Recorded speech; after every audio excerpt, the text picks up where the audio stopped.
Welcome to my channel. All right, you probably caught the tail end of me chatting on my phone. Hold on a second. Listen, computer, do what you do. Do what you're supposed to do. All right, I'm ready. I'm ready for you. How's everyone doing? Happy Wednesday. I was just on a quick call. Hi, Michael. You guys are back. Okay. I hope you're watching on the big screen. Hi, Cheryl. Hi, Khadijah. Que pasa? Que paso? I hope everyone's having a great week. Sorry you caught the tail end of a conversation I was actually having with amazing doctor. I interviewed him several years ago, Dr. Hayward Hall. And yeah, he called me at 10 of 6 and I was like, 5 minutes, I could talk. And of course we're like, but anyway, I'm just kind of trying to have some conversations about just ways that we can incorporate kind of like a more medical aspect to Hacienda if we need it in the future. So he's a great contact for that and has lived and worked in San Miguel for a very, very long time. So I just want to say welcome to everyone. Thank you so much, Dan Halson. I appreciate the compliment. I am constantly changing up my look. It's because of the limited things that we have in Mexico. So I have like a certain, kind of backup styles, I guess, to just kind of make my life easier, but I can still show up and still look, fabulous. Thank you so much. I appreciate that. So anyway, it's a great week. This week is calmer. Last week was a little bit crazy. I hope you all are having a good week. Feel free to let me know in the chat. Michael, I hope you all had an amazing day today. I'm super excited. Thank you for watching on the big screen. That's so funny. I feel like I need to sign something. Please send me a photo. Send me a photo. But anyway, it's been a very productive week so far, so I'm feeling really good about it. Busy, busy, busy, but always in a positive way. I have my people at Hacienda and a couple of folks here as well at Casa. And, it's just a nice thing to really get to meet new faces, new people, where their backgrounds are, what they are doing and all the things. Good. I'm glad you enjoyed yourself today. My guest at Hacienda took pretty much a half day tour to Cañada de Virgin. It is a local ruin, and people say pyramid, but it's not quite a pyramid. But it's really beautiful. It's about 30 minutes from the city center, and it's just an amazing space to see and experience the energy there, learn about the history of it. So I'm going to say thank you and shout out to Elisa, who is one of the tour guides that I use repeatedly because she's really amazing, and I enjoy her energy. I enjoy the way she storytells, and that makes a huge difference. So I just wanted to say that as well. Hi, Lisa. Hi, Diane. Welcome, everyone. Please say hello in the chat. If you're listening, watching, whatever, please tune in. Make sure you like, make sure you subscribe, make sure you comment. If you are someone who's new to the channel and you want to comment, you have to subscribe. Okay, I love this new feature. I think it's a new feature from YouTube. So if you want to make comments, you have to subscribe. You can't just make a comment, and you have to subscribe for about 5 minutes. That's what I set it at. Some other options were like 1 hour and more. So anyway, I just wanted to say that. Thank you, Diane. Trying to rock out with my dark hair. But yes, it's really good. Hi, health coach. Welcome. I appreciate you all for coming in tonight. So I know I said I was going to get on soon with Micah so we can do kind of like a recap of the end of our year, our trip to Japan, which I was saying to him earlier, we need to set it up. And the reason I haven't done it yet with him is because we started our own channel, like our personal Micah and Mom channel. And I want to be able to like have the interview with him or have the conversation with him here, and then direct you over there so you can watch like our trip, and you can watch all the stuff that we get to do and the fun we get to have. And some of the videos are a little older, so you'll be able to see those. So that's the only reason why I haven't done it yet. So please hang in there with me, and yes, just the piles of things.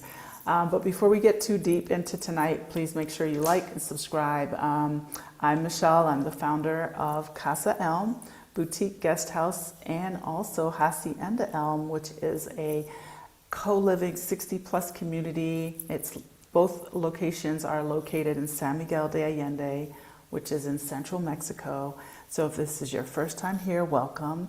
If you are watching live and you've been here multiple times, thank you so much for coming back and always supporting me. I appreciate all of you so much. And if you are watching the replay, please feel free to type replay in the comments. Feel free to reach out. Casa Elm has been in business for 5 years-ish, and we provide relocation services, tours.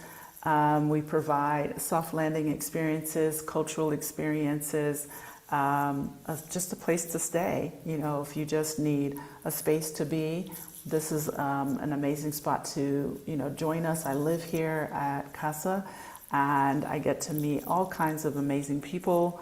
I get to assist a lot of amazing folks as well, people in the chat who have decided to either move or get their residency, whatever it is, because we all know that the world is crazy right now. And so if you are looking for an alternative, Mexico's a great alternative. And so tonight, my topic, even though it's about are we being gaslit by the United States, and just kind of talk about some of those things, feel free to drop your opinions. It's a little different from last week, when I was kind of asking like, what the heck is going on in the North? Tonight, I just kind of want to talk about like some of those issues again, but I want to move into your options, right? And I'm going to give you what the current numbers are for relocating to Mexico, because those numbers are going up and they keep going up. And Mexico is starting to really become a more difficult place for a lot of people who may want to be here or wanted to move here, and maybe it's just a lot for them to do so. So I wanted to kind of talk through some of those things and just kind of give you some options. And this is a little bit for ha-has, but at the same time kind of serious. I'm going to tell you what some of the things are requirement-wise. Okay, I'm not promoting this. I'm just sharing the information, okay? But if you want to marry a Mexican, how you can do that and get your residency, because people are asking me these questions, and so I'm here to give the answers in the way that I know how to give it, which is a lot through asking people locally that are doing immigration services, and also through AI. Okay, so you got to fact check your things, but I definitely want to put that out there because I have people who ask me these questions. Okay, so don't get mad and think like I'm trying to force somebody to get into a relationship. I'm not. And I also know that, we want marriage to be sacred and all the things, but sometimes, it can be for different reasons. So we all know that's a fact of life. Hi, Fredessa. Hey, welcome. You all need to come out here and try out. Oh, thank you. Try out Hacienda. It's definitely an amazing place here. Thank you so much, Michael. I so appreciate that. I'm looking forward to you all hanging out this weekend to go see the Butterfly Sanctuary in Morelia. And Friday night, we will be doing our regular movie night in Michelle's coconut oil popcorn, popcorn, homemade popcorn. But yes, I'm very much enjoying this newness to Hacienda, and also, like I said, the conversation I was having just a few minutes ago with Dr. Hayward,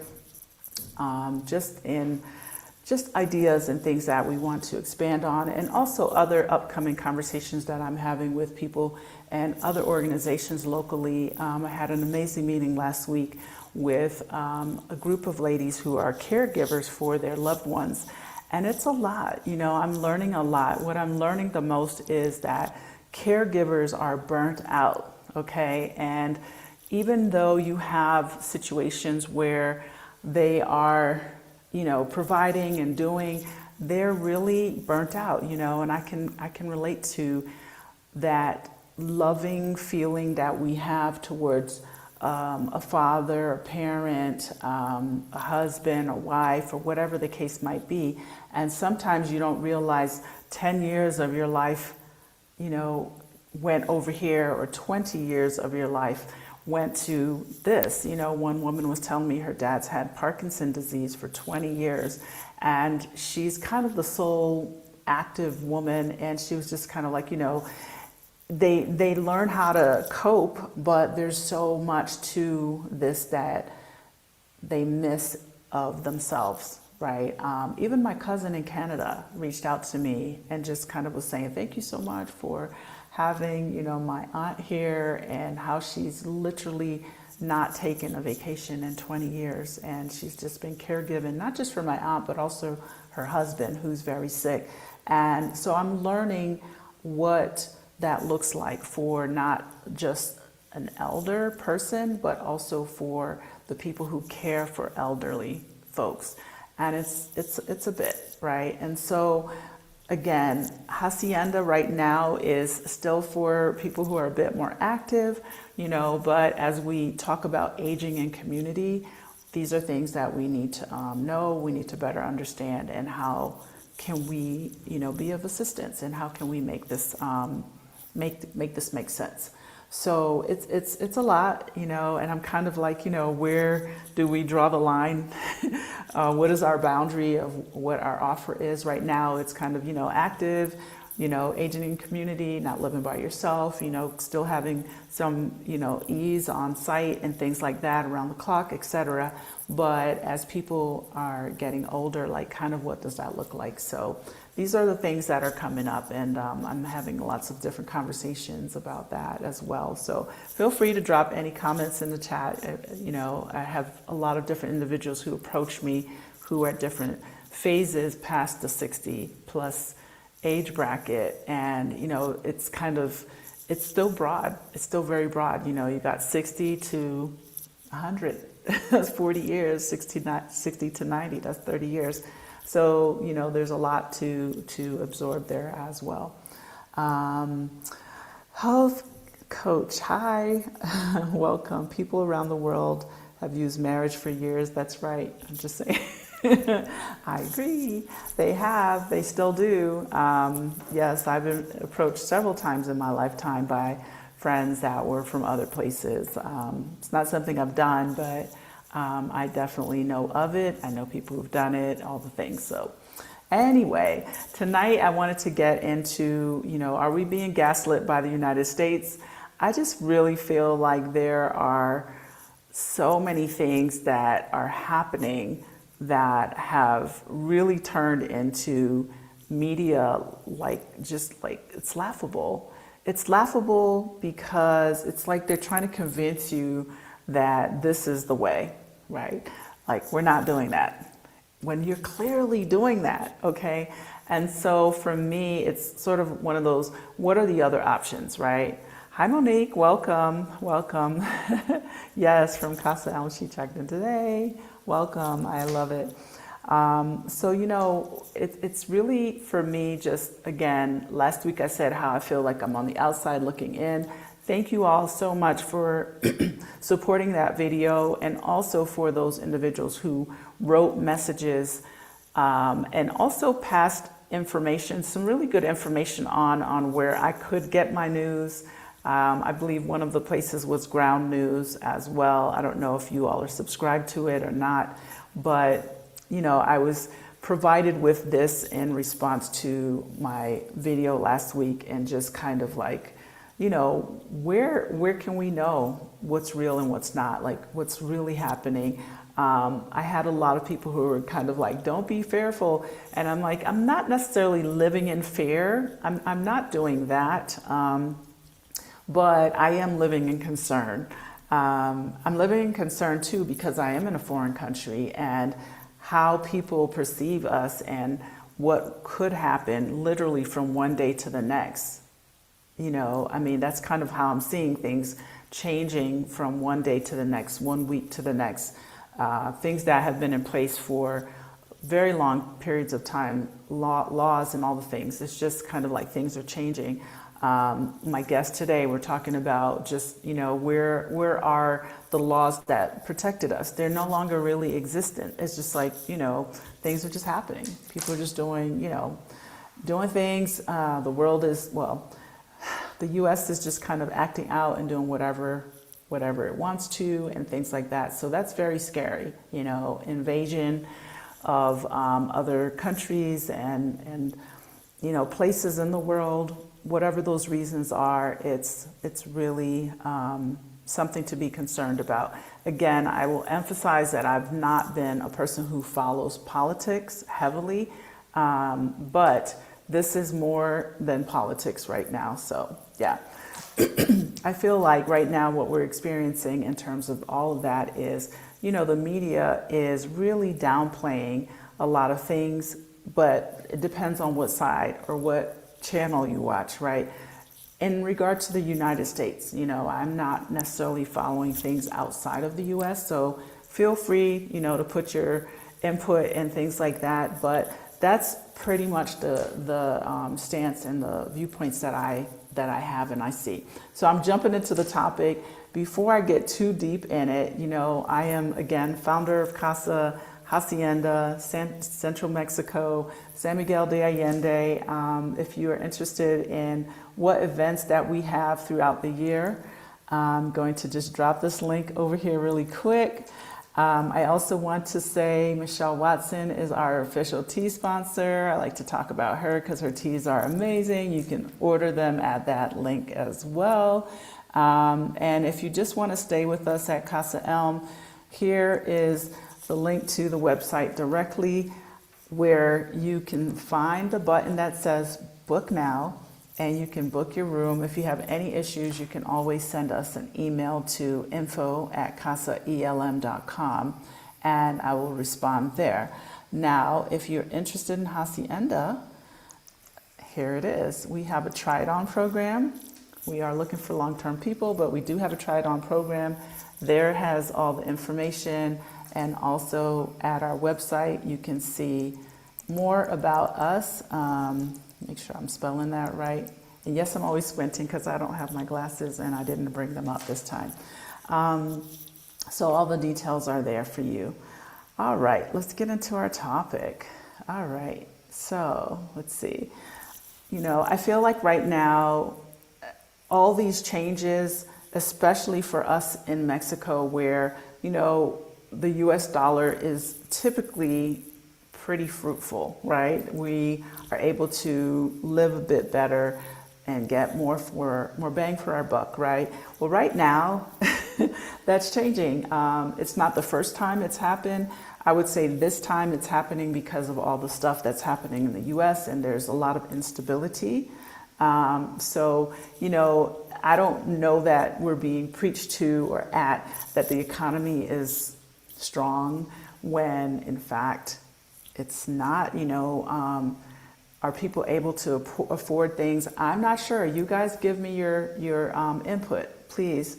Let me know what it looks like for you, because again, I have not lived in the United States for 8 years.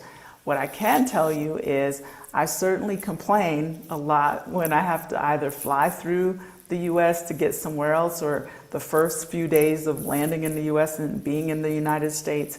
I do have sticker shock, and it just all depends. I mean, clearly when I get to my final destination, there are a lot of places, that, we can go and find reasonably priced food and things like that. But going to the grocery store, going out to eat and things like that, it's definitely a sticker shock moment. But I will say that things are also increasing a lot in Mexico, and I am going to get into some of those numbers as well. For those who don't have it, maybe interested in moving to Mexico, I just researched this Now, again, it's not the most updated list, meaning they haven't really come out with an official 2026 what you need to have financial solvency in Mexico. The numbers I have are what they are currently, but they might change. They just haven't changed yet, okay? And that's Mexico. So yeah, Mexico's always Mexicoing. You know, I have a guest who kind of has been in limbo for a few days with immigration, and you know, I'm encouraging her to say, like, look, like, you know, it's unfortunate, but it does happen often enough where, you know, you should give yourself, and I'm saying this should to people in the future that might be coming here, you know, it's not an in and out always. It should be, but it's not always that way. So sometimes things get hung up, delayed for whatever reason. It's never consistent, and that's what I say about Mexico. That's the only thing that's consistent, is that it's inconsistent. All right, so come with a whole lot of patience and just, you know, a little bit more flexibility so that you can give yourself the time you might need to make sure that you get what you need from that trip or that travel. I had an amazing consultation earlier today, and you know, I was excited to kind of like share like this insight in regard to what happens now in terms of temp residency and things like that. So I'll get into those numbers in a short bit. So yes, please feel free to jump in and give some feedback in regard to just kind of like the things that I think people are experiencing, not so much just the traumas and things like that, but just kind of this, it's incredible to me to watch because it's so laughable. I'm just kind of like, what? You know, like it's like they're trying to convince you, right? This to me is like gaslighting. It's like you're trying to convince me that this is the truth or this is the way it is. And just kind of like the things that, you know, people are getting away with and the things that are happening. And I understand that people are marching and protesting, but is it actually bringing any result? Like, is anything happening or like, are these protests actually bringing about change? Let me know, you know, like fill me in, because right now I don't see it. You know, again, I'm not heavily following, but I'm just kind of like, you know, I see so many people out there and I think it's grand, but it's cold, it's freezing, they got their signs and they're dedicated to it. Is it actually bringing about change? What can we do to bring about change? What can we do to stop the gaslighting, which is I am basically, you know, seeing what I'm seeing, but you're trying to convince me that's not what it is. Like, you know, the economy isn't grand. You know, people are losing jobs left and right. People are being terrorized left and right. I'm sure there are a lot of stories, and that was one of the comments one of my clients made was, yes, you know, we feel horrible about what happened in Minnesota, not to downplay that, but there are a lot of other people who are also dying at the same hands of the same people, and it's not mentioned or you don't hear about it, you know, and those are all great points. And I feel that that's something as, you know, brown and black people in the US we've experienced for decades, years and years, or even longer. So just kind of like, you know, are there things that you feel people are protesting against where it's actually bringing about change? Let me know. Let me know in the comments. I really would like to make this make more sense. Diane, okay, Michael, first try it on program at Hacienda is definitely worth it. Thank you. I appreciate that so much. Diane, I hear numbers will come out in February per Mexico relocation guide. Let's see. For Dessa, living in awareness, not fair. I agree. I feel like, you know, having these conversations creates more awareness, especially for us living outside of the United States. And as I said last week, you know, seeing a lot of video clips and 60 seconds of drama really, it shakes you, when you see it. And even just kind of seeing, in my opinion, what's happening with Greenland and how fearful the prime minister, president of the country is, kind of like breaking down and crying, like, I'm like, aren't you guys Vikings? Okay, that was a bit of a joke. But honestly, it's to me, it shows deep concern, right? And audacity, ridiculousness, all the things. And, what's being done about that? Fill me in. Again, I'm just, occasionally seeing things that pop up. I really am not deep into social media, but I definitely see things that are coming up because those are issues. And I really am trying to understand, like, where is this going to lead? Are we going into a serious World War III? Like, I really would like to know. So that's my concern, because we're right here, right? The U.S. is to the north of us, and we're to the south. Is this also going to affect Mexico at some point? I think it could. I had another client who wrote me, a subscriber who wrote me and was kind of like talking about the whole dual citizenship thing, and and I think missed my point a little bit, but I responded and kind of said, well, look, I'm not talking about my citizenship per se. I'm just saying it from the standpoint of, I do currently have two options, and those two options, I would choose a different option. So that is not a choice that everyone has, and will it matter in the future? I really don't know, like, what things do we need to do now to make sure that we're securing enough of our financials, enough of our money in the bank, enough of whatever our current situation is. I have actually seen in other countries, for example, Argentina years ago, where their banking system apparently just collapsed from maybe one day to the next, 1 week to the next, I don't know. But I remember meeting a couple who said, one day they had thousands and thousands of money, whatever dollars, I'm going to say dollars or whatever their money is, and the next day, nothing. And the government, the banks just it just collapsed. And so those are things that I think we haven't experienced necessarily in our generation, but could happen. And so what happens then? Where do we go from there if we don't have cash on hand? And how much cash on hand should we have? These are real issues right now. Honestly, these are real things to talk about. These are real plans to make. Let's not just sit back and say, oh, okay, we're good. We got cash, we got money. We don't know, just like when COVID happened, the whole world tripped out, right? We didn't know where we going to be able to access money, right? Were we going to be able to move around freely in society? Were we going to have access to food?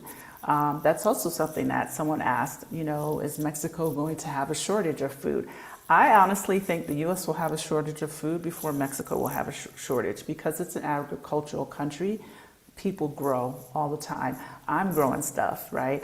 I just need a couple chickens and some other animals bopping around that hacienda, and you guys just come on down if you need some refuge. Come and stay at Hacienda or Casa, whichever. Hacienda, we have plenty of room to garden and grow things. There's already a lot of stuff on the property.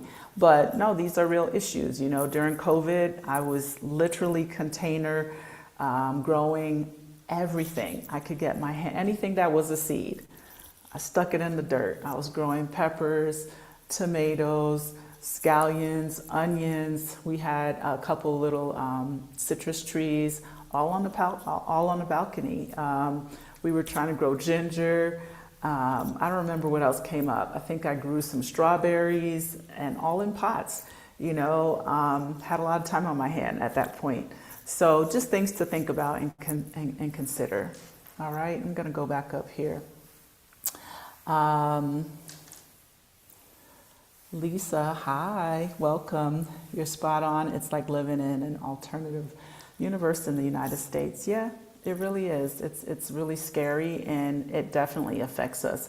A year ago, when my personal feed on Facebook was being bombarded with just stuff, I was literally like, please stop posting things, or I wish there was a way I could just not receive. And I started talking to the algorithms like, please do not put a bunch of stuff on my feed. I just don't want to see it. I don't want to hear about it. And I remember someone got really pissed off because I was uninterested. And, they were like, well, you won't be happy until we're back into, pre-Civil War and civil rights rather, and all the things.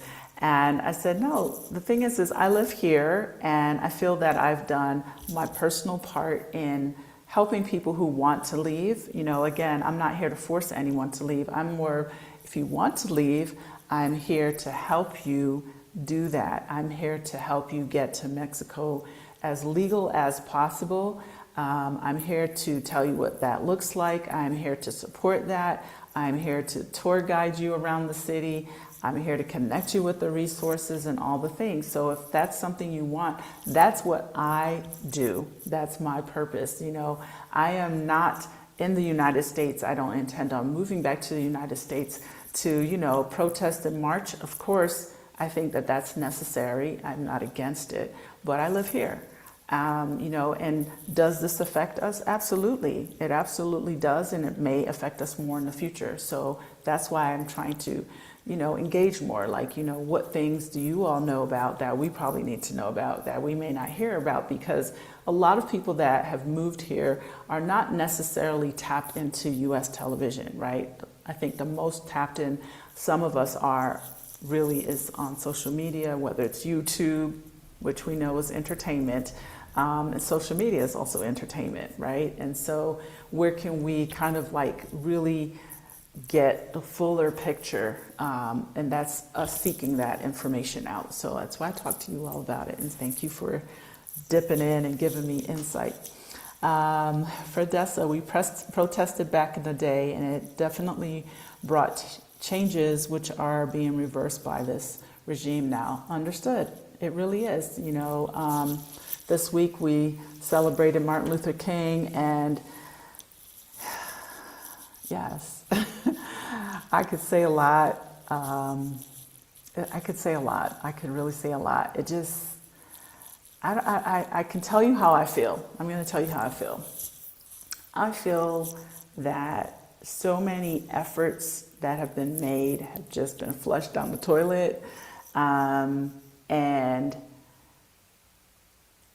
not enough care is in regard. Okay, there are a lot of people who are brokenhearted, a lot of people who are passionate about this, a lot of people who deeply care about it, but as a whole country, it's happening. And so it's heartbreaking to see that the purpose of having civil rights and all these laws in place was to bring equality for all races, to bring equality for all genders and choices that people make in their personal life and how it trickles out into the world. And to see that all of those things are now being stripped away and it's turning into this very scary place to live. And from my point of view, I still get the impression that it's like, well, we're here, and it's sort of like, well, that won't happen, and then it does. And then, oh, that's not going to happen, and then it does. At what point does it turn into, you know what, you are, locked down, like you're locked down into wherever it is that you are. Maybe you can't go around the country. Maybe you can't leave the country. Maybe you can't get back into the country. There's so many factors that I just think we just are not used to because we've never experienced that. And, past generations may have experienced bits and parts of that or full on, So what happens, right? And so to me, this is what I'm saying. It's like so much has conditioned us into thinking like, oh, okay, well, yeah, that's crazy, right? But what's happening? What's happening, right? Again, I'm not saying live in fear. I'm saying awareness. That's exactly what Fredessa said. Having the awareness is super important. Hi, Cheryl. I do not think there is any change happening in the government side, but some people who were undecided about where they stood started choosing a side after the poor lady was shot. Why did it take someone losing their life? How many lives have to be lost? And how many lives have been lost that we don't know about? Tell me that. How many? Yeah. I mean, you have to be pretty inhumane not to care about that, in general. Tonight I'm drinking Sauvignon Blanc and water with a tad of peach. I always need a little flavor in my water. I don't like a lot of sugar in juices. Health coach, hi. It's not changing the actions of the administration, but it may be giving people on the sidelines who don't agree with what's happening permission and courage to speak up. Agree. Yeah. I don't know. If I were in the U.S., what would I be doing? I would be protesting too. Yeah, I would definitely be protesting. But I think I would also be very overwhelmed and frustrated as well. Honestly, along with gun violence, I would say that was my second biggest concern and why I left. At that time, 2018, I just kind of was like, this shit's crazy. And it was crazy then, and it's even crazier now. And so for me, I just had to hightail on out of the United States. And at that time, as I've said many of times in my previous videos, I traveled a lot around the world, and I was undecided about which countries to go to. I had a few. Number one was Italy, just because I like Italy. I like the vibe. But I also didn't want to fly across the Atlantic to see family and to get back and forth. And I had Costa Rica, Panama, all the things on my list. And I was kind of like, why am I trying to go to these two countries I've never been to before? Nothing wrong with them. And I've been to Mexico, and I started really digging deeper into life in Mexico because I'd spent a whole lot of time here, even down to building a house in Oaxaca and all the things. And in the end, I really thought, I love Mexico. I love the people of Mexico. Let me really explore where in Mexico we can go to. And I was determined to leave the country. Now, did I have a big game plan? I didn't, but you should have, the financial support you need. And I'm going to talk about that a little bit. We can get into it a bit. Before we do that, I'll just make this read out this last comment from Lisa. Thank you. Until the protests are like those in the 60s, I don't see change occurring, or until the current regime is changed and charged, not simply forgiven. I mean, do you all really think that this will happen? That's what I'd like to know. Not doubting you, not combating your statement, but I saw something earlier today about some act that they're going to try to impose to get this guy out of office. I mean, look at all the stuff that they went through with Clinton. Like, it was a complete joke. And I know it was a different situation, but it's like, impeach. Nothing happened, okay? Like, nothing happened. Nothing's happened. This guy got to run again. He got voted in again after being charged. It's laughable in a sad way, okay? That's how I see it. It just feels like, literally, I look at the news and I'm just like, ugh, like, are you kidding me? And I just keep going because I just think it's ridiculous. It is absolutely ridiculous where things are right now. It's nonsense, nonsense, and more nonsense. That's it. And I don't even want my energy over there. Okay, so we're gonna keep it moving. Let's talk about these numbers. Okay, so basically, my opinion is why it feels like gaslighting, because your lived experience doesn't match the official messaging, because systematic issues are framed as personal failures, right? Like, it's your fault that this happened, because you're told to stay positive instead of questioning power, or you're told like it's not what you think it is, it's this, when it's clearly right here in front of our faces. And all of this creates what's happening, right? We have doubt, but we also feel trapped. And I say we, I'm going to say that in a solidarity, way, a way of solidarity, because I'm also with family, friends, and people that I love and really care about. And of course, I want the best for them, even if you chose to stay in the United States. And to me, all of those things are gaslighting, okay? Why living abroad makes it a bit clearer, right? The pace is different here. In San Miguel, I can say we have a very strong community. I pray that, the Mexican people do not experience something so negative that comes from the north that somehow really affects the life that we get to live here and the acceptance that we get to experience here. I'm not going to say everyone accepts us, but I would say for the most part, we get to live a more peaceful existence in Mexico as of January 21, 2026.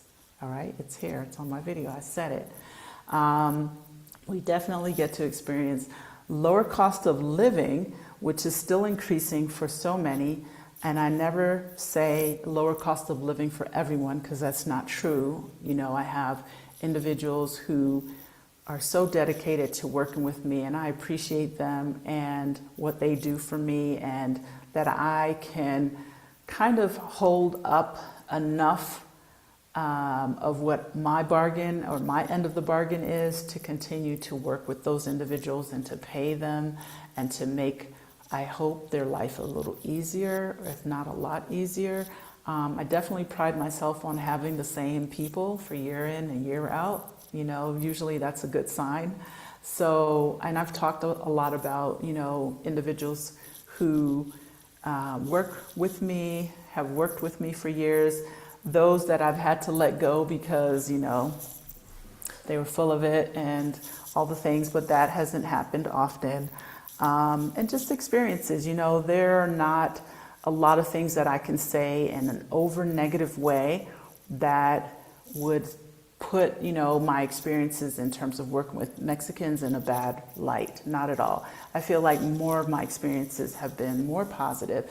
Now, when something negative comes up, yes, I'm going to complain about it. I'm going to talk about it, right? But for the most part, most of the people that I've been able to engage with, it's been nice.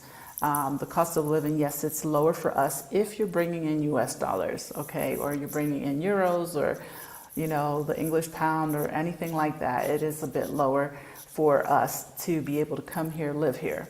Now, is that changing? Absolutely. San Miguel's expensive, okay? Expensive for a lot of locals and also for people who used to come here with, a set fixed budget income, Social Security, pension, whatever it is. And those numbers keep going up, right? To qualify, it keeps going up. So again, I'm going to go over that in a moment. Let's see here. Let's get down to that part. And yes, so I didn't have this earlier today when I had my consultation. So if you're watching, the individual I had a consultation with, these are some of the numbers, but you're still going to get the recap that I do. By the way, I do relocation consultations. Although it says 60 minutes, I actually will talk to you for a very long time until we get through all of your questions, and just also me understanding where you are in this process of moving. I might do some group coaching this year. I'm still working on when my webinars are going to be, which ones will be free, which one will be at cost, and just things like that. There are a lot of people offering the services that I offer and vice versa, right? I'm offering services that other people are offering as well. But I've been here for a lot of years. I have a lot of insight and just even intuition in regard to making these moves. I want to just drop this in and say, please take your time, even with all the nonsense, and maybe you want to just get up and go. Take your time and plan a little bit in regard to leaving or, setting yourself up. It takes time, and, make sure you are happy where you plan to be. Understand who you are, how you are as a person, okay? Just wanted to kind of say that. I see a lot of people kind of going through this. They got here, they jumped into, and I'm not forcing you, I'm not saying this to get people to sign up for my relocation tours.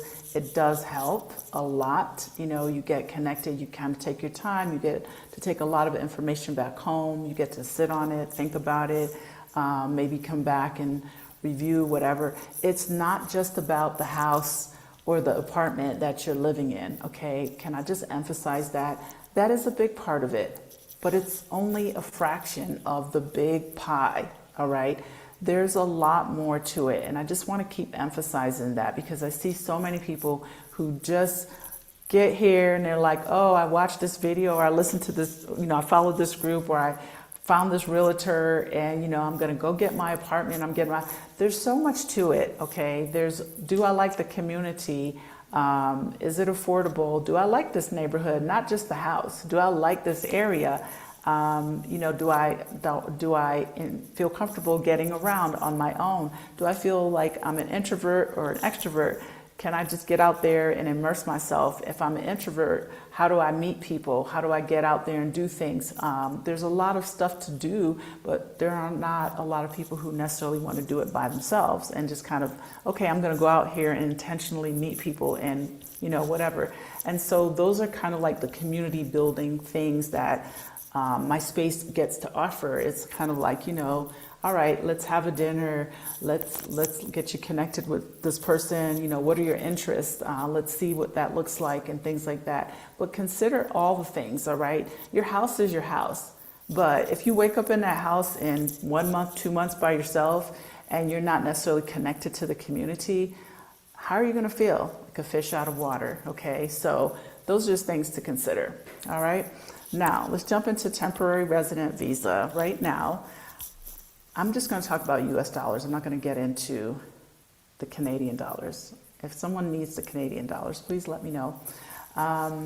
US dollars, income. It says $5,250 US dollars a month, right? Employment or pension, 6 months of bank statements to show that this is what you're making, and you must confirm income, and it will continue to come in Mexico. So basically, if you're getting a pension or Social Security or a combination of those things, you just need to be able to show 6 months of that and continuous income once you move into Mexico. If you have a savings account and you're using that for solvency, it's going to be $87,500 US dollars that you've had for at least 12 months, okay? 12 months of statements in your individual account. And that means not you and your husband, not you and someone else, just you, your name, as it shows on your passport and your bank statement, they have to match, okay? Or if you say, I have property in Mexico, the home value needs to be approximately 12,600,000 pesos, all right? And I'm going to look up what that number is just so you have a general idea in dollars, 600, over 720 right now with the exchange rate. Let me make sure I got that right because that's a lot of zeros. Yep, 720,000, that's a lot, okay? Especially if you're coming in and you're buying cash. You want to buy a house that's cash. It used to be, from my understanding, I think it was around 250,000. And I'm going to give you kind of like where things have changed, just so you can have an idea of how much growth, or I should say how much things have increased in Mexico and just worldwide in general. When I came in 2018, not 17, 2018, I came in 2017 too, but that was the visit. And I went to the consulate, Mexican consulate in Miami. It was $1,500 a month and $500 for each child if you have multiple kids. So basically about $2,000 a month, and it's at $5,000. So since then, 8 years ago, it's increased quite a bit. All right. So just kind of giving you that as a number, because I've seen quite a few people say, you know, that they no longer are able to move here. So it's a real thing. Unfortunately, I don't know what all the reasoning is. And I will say this too, that those numbers will vary from consulate to consulate in the United States. It kind of all depends as well on where you are. For example, someone in New York is going to have a higher threshold than someone who lives in Texas. Now, can you go to a Texas consulate? I think there are some that you can. However, I'm not sure which ones those are. You know, you can probably look that up online. Yeah, and they don't always accept people from out of state. And then there are other consulates, like one in Vegas and just in other parts of the country, that may be an option for you. It all just depends on where you are and whether or not they're accepting people from out of state or people from states where there is a Mexican consulate already. So that's also a challenge, but I just want to say that to you. If you're looking to get your permanent residency, the monthly income as of right now needs to be $8,750 a month, and you have to show the same things: 6 months of bank statements, or $350,000 US for 12 months in a savings that is an individual account. And I think that can also be like a 401k or something like that. You would need to get the details. In the end, these are just kind of your general overview kind of things. If you want to know specifics, you need to contact your specific consulate, and they will give you what that looks like, what the requirements are, what you need to bring, and getting your appointment and what they are going to be looking for once you meet with them. Okay. These amounts are going to be a little more if you're bringing in children. And this is for foreigners, right? So I believe if you are married to someone who's Mexican, you have children, and they have their Mexican residency, I believe that you're going to have, what is it called, a family reunification option, and that's not going to be a factor for you to bring your kids in. You won't have to qualify in terms of these numbers. These numbers are for foreigners, okay? If you are someone who's from Mexico or can prove that your parents were from Mexico and get all your paperwork, that's a whole other thing. I can't really help you with that because that's not something that I'm normally doing, but you can find people who can help you, and it's probably just more of an application process after you prove that, you know, you're a descendant from Mexico. All right. Oh, Coach, glad you mentioned that. The numbers will vary because DC, PA, New Jersey, New York were thousands per month higher than the amounts coming out of Mexico. Yeah. So I really don't get it. I'm not sure.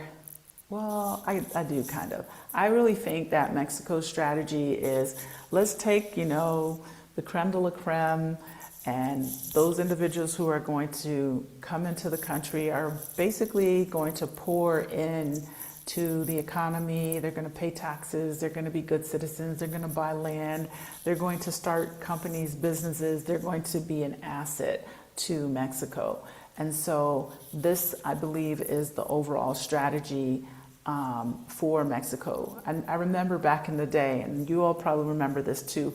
Remember when people retired, they moved to South Florida, or they moved to Florida in general, and it was considered cheap or much cheaper, of course, because people were making, now you're on a fixed budget, and it was kind of like, a little hippie-ish. I remember, back in the day, like people telling me how much things cost in South Beach and blah, blah, blah. Well, we all know that's not the case right now. Like, it is very expensive to live in South Florida and Florida in general, right? And in general in the US, but that was kind of like, one of the hot retirement spots because of the weather and the cost of living. Well, I feel that Mexico used to be kind of the same, right? Oh, we're just going to go down there. We're going to border, we're going to cross the border. We're not even doing it legally. We're just here, and, we're going to do border runs and things like that. And we're just going to hang out and we're going to get an inexpensive apartment, and we're going to just kind of live our life and have fun and chill, and nothing costs a lot, right? I know San Miguel really started with a lot of veterans coming to San Miguel that were artists, and that's why it's such an artist, heavy town where, there's a lot of art, culture, and all the things, but it was also very affordable, extremely affordable. I remember when I first came in '05, and I sound like a, much older person, I am, but seeing houses right around the church for $30,000-$40,000, or buying lots for not a lot, like, forget about it. Like, maybe you can get a hand-sized house for that amount. I doubt it. It's just ridiculous right now, to be honest with you. $500,000 and more, right? Beautiful homes, beautiful spaces, and all the things. So just giving you perspective, clearly that was a very long time ago, but not that long ago. It's just changing so much. And Mexico is definitely, in my opinion, becoming one of those power countries. There are a lot of people who are moving here. They're building. Is there infrastructure set up for it? Not quite, really, not sure. We don't have full answers about water and the shortages and all the things, but there are a lot of infrastructural problems, and I will say that. Just even technology, spending my time in Japan and then coming here. Listen, coming back home, I'm going to call it home because Mexico is my home, but can I just tell you, Japan is light years away ahead of anything Mexico, I think, will ever even experience. It will take generations for them to be where Japan is right now. So it's a one or the other. You can't have it all, and it has its pluses and its minuses in this regard. So yeah, that's my 2 cents. Khadijah, sadly, the days of border runs are gone. They really are. I mean, people still do it. People still do it. So on that note, let's talk about, this is going to be the fun part of the conversation. And please don't ask me a lot of questions, because I literally pulled this up on AI before we started tonight. But I wanted to talk about it because people have asked me, and they asked about marrying someone locally, right, as an option. Now, you might find your boo-boo and be able to do that if it's something that you really want. And, there are plenty of, I'm sure, people available that I hope you find true love with. I have a friend who recently got married, not because of that. She already was here, already had a residency. But not just a friend, several friends who recently got married in the last year. And they're very happy. One actually had a beautiful wedding in Amalfi Coast. They went to Amalfi together, they did their thing, and then they've since come back, and they look amazing. And, I'm happy for her. I think it's lovely, very romantic.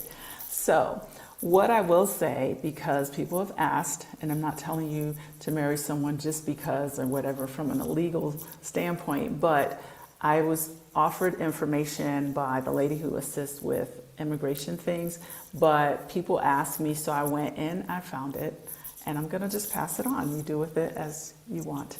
So if you were to get married, civil equals legal, you must marry in They do, wait, let's see, religious ceremonies don't count legally.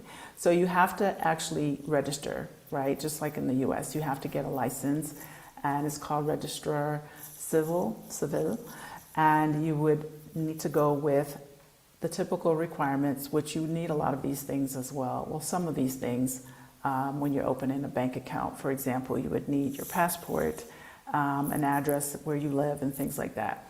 But for the typical requirements to be married is a passport, legal entry, so an FMM, which would be, I believe you were approved a residency, or a tourist visa.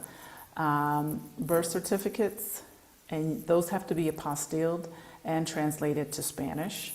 So you would probably need someone here, because translating it doesn't mean copy paste into a translator and then here it is. Translate it as someone who is an official certified translator in Mexico, and they have to have like a seal on that document, okay? So any documents that maybe require translations, for example, I had to translate my son's birth certificate to Spanish so that when he is solo traveling as an underage minor, that they see that the birth certificate is, you know, ours, and he is indeed and in fact my kid. You also need a birth certificate that has, I think I said that already, has to be translated. And then proof of being single. So if you were married or whatever before, you have divorce, you also need to have a decree of that, and that probably would need to be translated so that they can read it.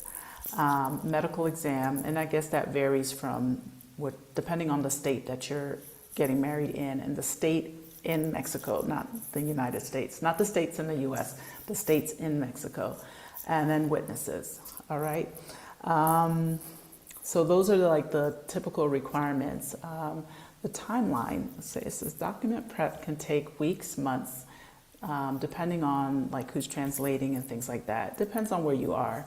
I've had documents translated pretty quickly, but I believe there's only one, maybe two people in San Miguel who actually are legal people who translate, and they're certified to do so, right? It's kind of like the idea of a notary, but they were, you know, trained for this specifically, and so you can't just use anyone to do that for you. Residency through marriage. After marriage, apply for temporary residency under family unity. What you need is your certificate, passport, and INM application, right? So that's an immigration application. Temporary residency is 1 to 2 years initially, and then you can renew up to 4 years total. So that's kind of the same process that happens now for people who were approved for residency in the traditional way. So you started in the US, you got 1 year. After you got your whole approval, you came into the country, you get your 1 year status, and at the end of that 1 year, you can renew for 3 years. It's still a 4-year process, right? So basically, it's a 4-year process if you are going to like continuously renew. In this case, it says 1 to 2 years renew, 1 to 2 years initially, and then up to 4 years, I guess, total. Eligible for permanente residence after 2 years, sometimes 4. I guess it depends on your circumstance. When I came into the country, I was, you know, with someone who had their permanent residency. Well, he wasn't Mexican, but we came in and, you know, I was told from Miami, hey, at 2 years, you can apply for your permanent residency, blah, blah, blah. And for some reason, the person I was working with had it misinformed at the 2 year, and then they were like, no, you have to do 4 years. And I don't know which was which. I was told by an immigration attorney in Mexico City that that wasn't true and that was not accurate. So I was really kind of like bent out of shape about that. However, again, we're in Mexico, so I question everything, because sometimes it could be, it could not be. Like, for example, there are some individuals who are applying for their permanent residency in other states that are not Guanajuato, which is the state I live in. And I think you can do it here, but I think it's meaning sooner than the 4-year point. Like, you can have you're temporary for 1 or 2 years, and then you can apply for your permanente. You still have to show like documentation, but I think in the state of Guanajuato, it's like a deeper process, and I'm not sure why, but then some of the clients that I've had have gone to other states in Mexico, and they got through pretty easily. As a matter of fact, one of my clients that checked in today said, yeah, I did mine in this state, and I guess it's, it's going to be coming through pretty quick. So that part. Eligible for permanent residency, as I said, after 2 years, sometimes 4. Financial proof is usually not required for the spouse in these cases. So I want to say that because in the US, I know that you have to show that you can take care of those individuals. And I'm not really sure how it works in Mexico. Hopefully you're not going to be like, in a position where you would get with someone and have like, a lot of financial struggles and things like that. But, a lot of people get married for love, and you make it work if that's what you want to do. And some people get married for other reasons, right? And this is another. And then after, point number 3 is if you get divorced, divorce is legal and it can be fast if mutual. So this is one thing I learned from the lady that I work with who does our immigration stuff. And she was just telling me this a couple months ago. And it's because the guest I had at the time asked her, it was a different relocation tour. And they were just kind of like, well, what if, blah, blah, blah. And so I thought it was an interesting topic. And that's the reason why I wanted to kind of get some info on it tonight. So basically your residency does not auto cancel if you get divorced. I'm not sure if this is during that 1 or 2 years or not, so you would really have to find that out. But you have to update the immigration office if you do have a status change in this regard. And then you'll also need new legal bases, a work visa, maybe your own income, possibly. But again, I think it's a case-by-case thing. If you don't change your status, you could risk losing your legal residency potentially. Finally, citizenship. You can qualify to apply for your citizenship, it says, after 2 years of legal residency while married. And you may apply for a Mexican citizenship as well during that time. Quick summary: marriage, 1 to 3 months prep. Right? If you have a dependent, I think it just kind of gives you even more freedom here. You have the right to apply after marriage for your residency, so you don't have to wait. I don't think you have to show financials and all that stuff. And for permanent residency, that can happen in a 2 or 4 year time span. Okay, so that's all I got for you. I wanted to share that because, again, people ask me these questions. People ask about dating and all the things. And, some of it I have to go to GPT to get answers, and or people who have more insight and information. I honestly I'm here to give what I can. And if you have any questions, please feel free to contact me, info@casaelm.com. I hope this was helpful. I didn't get too deep in as we did last week, but I just wanted to kind of bring up some of those things. I'm going to move into happier spaces for any upcoming lives. I am planning on bringing on my hacienda guest. I will definitely decide when, if it's going to be next week or the following week. And I believe next week, potentially, I'm going to bring Micah in. I just want to make sure that we have everything set up. Hi, Melissa. Hola. Melissa and her husband are having an amazing party this coming Sunday. So if you are in San Miguel, make sure you go to Bar at the R, which is in Centro. Bar at the R. And I believe it's Solano 16, and the party is going to be 5 to 9 because, we're grown and we're not trying to be out super late. I think my max right nowadays is like midnight, 11, 12, that's it, I'm tired. I actually have to nap if I'm going to stay out that late too. But if you are in San Miguel, you happen to be watching this, please come out, enjoy yourself. They are put this together. The music is off the chain. Her husband definitely is a real DJ. We had an amazing time though. I have to give Godfrey his props last week. We had fun as well at that party. But I'm going to say that this upcoming party on Sunday, I'm looking forward to it because it's kind of, more of the music that I groove to in the late 80s, early 90s to 2000s to now. So I'm excited about that. I feel like there was one more thing I wanted to say. Please make sure you hit that like button. Don't forget to like and subscribe to my channel.